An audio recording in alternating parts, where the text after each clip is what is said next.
The House of Cards. When my parents first got married, they had no place of their own. This was in Leningrad, USSR, at the end of the 1940s. The city had just begun to recover from the devastation left by the siege, and housing was all but impossible to come by. The newlyweds got on a waiting list for a single room. In the meantime, they settled in my grandmother's tiny room, where for lack of space, they had to share my grandmother's bed. Few men would fancy living with their mother-in-law at such close quarters, but my father's circumstances were especially cruel.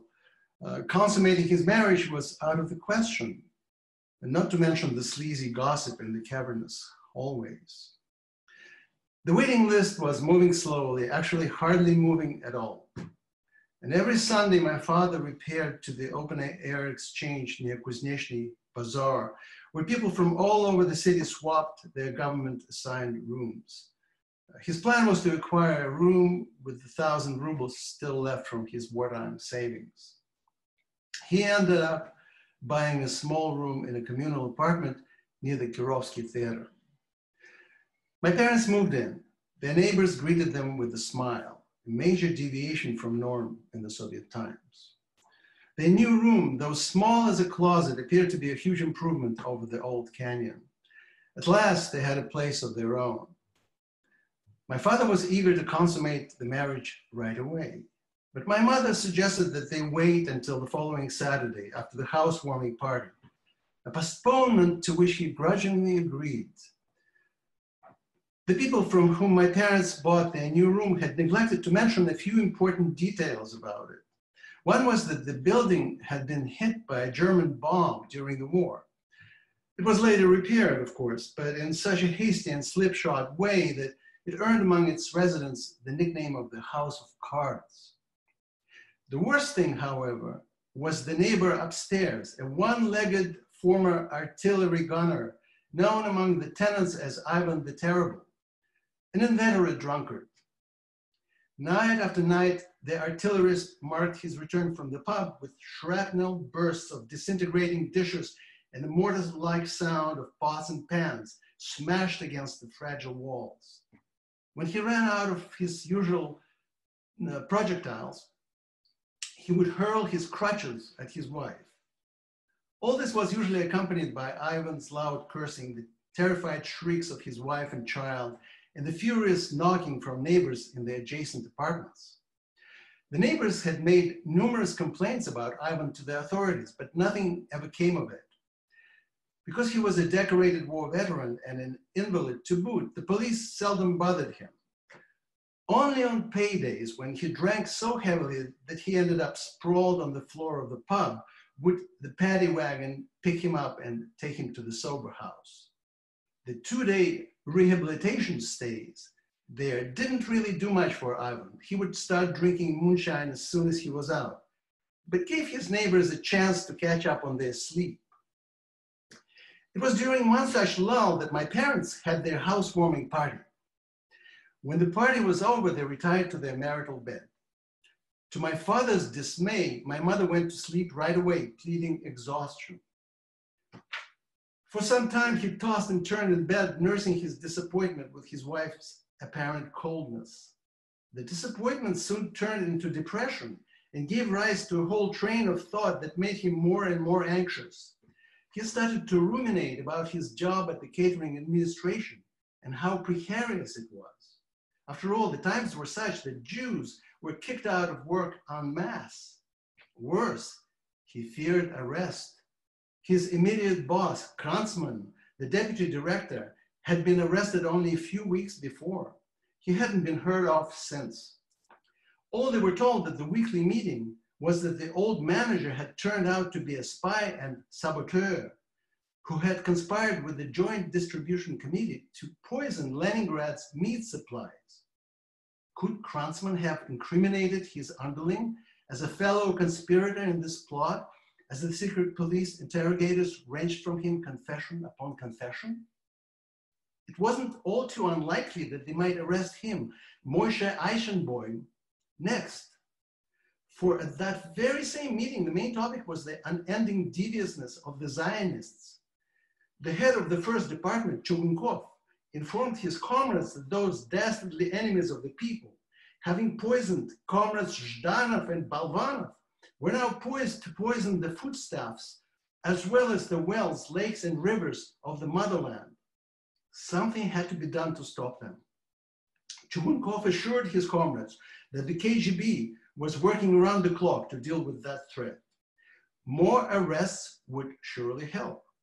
He summoned everybody to be extra vigilant. There were probably more Zionist cosmopolitans and their sympathizers lurking among the employees of the catering administration, and with some extra effort, they could be flashed out. But there were only a handful of Jews left there, as it were. Would he, Moishe, be the next one to be denounced? Never before had my future father's last name or his swarthy looks weighed so heavily on his mind, and possibly what would be far more ominous on his comrades' minds as well.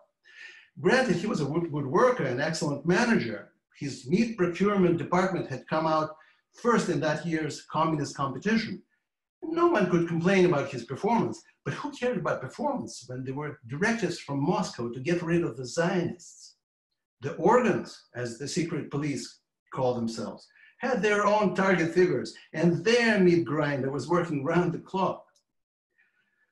They could come for him and take him away from this warm bed and his beautiful young wife, and he would never see her again, her or the child that he hoped they would have someday. Why, they could be ascending the stairs even as he was lying in the dark, thinking these thoughts. Anytime now, the patter of steps on the stairway could stop short at their door. The bell would ring. Men in fedoras and trench coats would enter. Get dressed, they would order. That's all they usually said, those men. They didn't want to wake the neighbors and cause a scene. There'd be no use trying to escape through the back door, for a man in a fedora was always posted at their rear entrance just in case. Thousands of people all over the country disappeared in this fashion every night. With such thoughts on his mind, how could a man ever fall asleep? The alarm clock on top of the dresser went tick-tock, like the sound of footfall on floorboards. He felt as though he was about to lose his mind. He could no longer remain alone with his thoughts and the ticking of the clock. He woke up his wife. He pulled her, still half asleep, toward himself and made love to her hurriedly, like a thief. He didn't know how much time he had. The comrades in trench coats and fedoras might already be ascending the stairs. The clock was going crazy. It was as if he were in a race, a communist competition of sorts. Moishe Eichenbaum versus comrades in fedoras. The comrades were fast, but Moishe was faster. Only minutes later, just as my father was about to arrive at his destination, Ivan the Terrible came home and started his usual hullabaloo. First, a heavy object crashed against the floor. There was screaming and swearing and the sound of broken glass. Then Ivan began to pound on the floor with his wooden leg in the manner of a jackhammer. "You fucking yibs," he hollered. "I will get you yet. I will." My mother opened her eyes just as a big crack opened in the ceiling above the marital bed. "Moishe," she cried, pulling him close to her. The chandelier swung madly like an excited parrot on a perch. There was a flurry of plaster flakes. "Shana," he echoed her.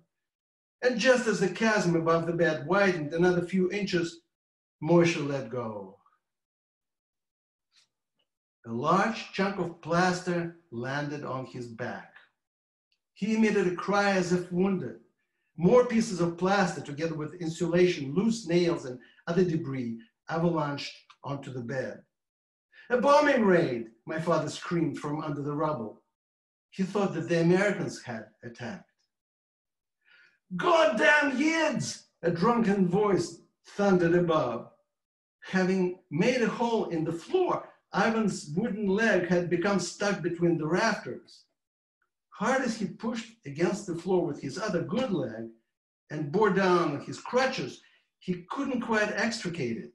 "I won't let you have it," he howled. I won't let you. By the time the ambulance arrived, my future parents had already dug themselves out of the rubble. My mother was uninjured, having been covered by her husband. As for my father, he sustained a spinal concussion with numerous lesions and bruises to the back. And that is how I was conceived.